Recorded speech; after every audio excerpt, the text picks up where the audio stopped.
আসসালামু আলাইকুম, কেমন আছেন সবাই? Welcome to my channel. অনেক দিন পর একটা ভিডিও নিয়ে আসলাম। আসলে অনেক দিন ভিডিও দেওয়া হয় না, তাই ভাবলাম আজকে আমার দুপুরের রান্নার ভিডিওটা আপনাদের সাথে শেয়ার করি।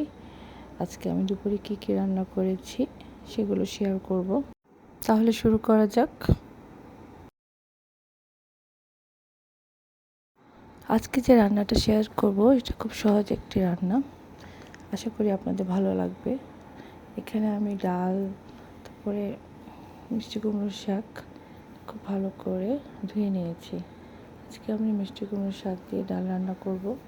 খুবই সহজ এবং এই গরমে শাক দিয়ে ডাল খেতে খুবই ভালো লাগে। সব ধরনের শাক দিয়ে ডাল খেতে খুবই ভালো লাগে। আমি ডালে পরিমাণ মতো লবণ আর একটু কাপ পেঁয়াজ দিয়ে সিদ্ধ বসিয়ে দিয়েছি। আসলে ডাল যেভাবে সিদ্ধ করে বা ডাল যেভাবে রান্না করে এভাবেই রান্না করব। আমি ডালটাকে আধা সিদ্ধ করব, তাই আমি ডালে পেঁয়াজ কুচি, একটু আদা বাটা, একটু রসুন বাটা, লবণ দিয়ে আমি একটু হলুদ এখন দিব না, হলুদটা পরে দিব, দিয়ে ডালটা সিদ্ধ করে নেব।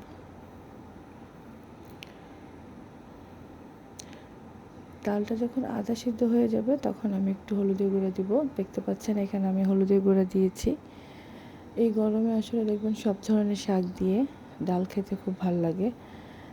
ডাল দিয়ে শাক করে খেতে খুবই ভালো লাগে, যেটা গরমে খুবই মানে পেটের জন্য ভালো, সব কিছুর জন্য ভালো। তো আজকে আমি মিষ্টি কুমড়ার শাক দিয়ে করব। দেখেন এখানে আমি ডালটা যখন আধা সিদ্ধ হয়ে গেছে তখন মিষ্টি কুমড়ার শাকটা দিয়ে দিয়েছি, দিয়ে নেড়ে দিয়েছি। শাক সিদ্ধ হতে বেশি সময় লাগে না, তাই আমি ডালটা আধা সিদ্ধ করেছি। আর এখানে আমি লইট্টা মাছ রান্না করছি। লইট্টা মাছটা আমি হাতে মেখে বসিয়ে দিয়েছি আরেক চুলায়। এখানে আমার ডাল আর শাক সিদ্ধ হয়ে গিয়েছে। এটা খুবই দ্রুত রান্না হয়ে যায়, যেমন দ্রুত রান্না হয়, খেতেও খুব মজা। এখন ডালটা সিদ্ধ হয়ে গেছে, ডালটা আমি নামিয়ে রাখবো। এখানে আমার লইট্টা মাছও হয়ে গেছে। আমি এখন লইট্টা মাছে ধনেপাতা দিয়ে দিব। ধনেপাতা দিয়ে দিব, কারণ মাছে ধনেপাতা ছাড়া ভালো লাগবে না। ধনেপাতা দিয়ে মাছটা নামিয়ে ফেলবো। এখানে আমার মাছ হয়ে গেছে, আমার ডাল আর শাক হয়ে গিয়েছে। এখন আমি একটা বাগার দিব। একটা কড়াই বসিয়ে নিয়েছি, কড়াতে পরিমাণ মতো তেল দিয়ে এখানে রসুন কুচি, পেঁয়াজ কুচি আর শুকনো মরিচটাকে লাল লাল করে ভেজে নেব। যে লাল লাল হয়ে গিয়েছে, লাল লাল হয়ে যাওয়ার পর এটা আমি মানে ডাল আর শাকটা এখানে দিয়ে বাগার করে নেব। তাই আমি ডাল আর শাকটা এখানে ঢেলে দেব কড়াইতে। খুব সুন্দর একটা স্মেল আসবে এই বাগারে, তখন খেতে খুব ভালো লাগবে। দেখুন আমার তরকারির কালারটা অনেক সুন্দর হয়েছে, আশা করি আপনাদের ভালো লেগেছে।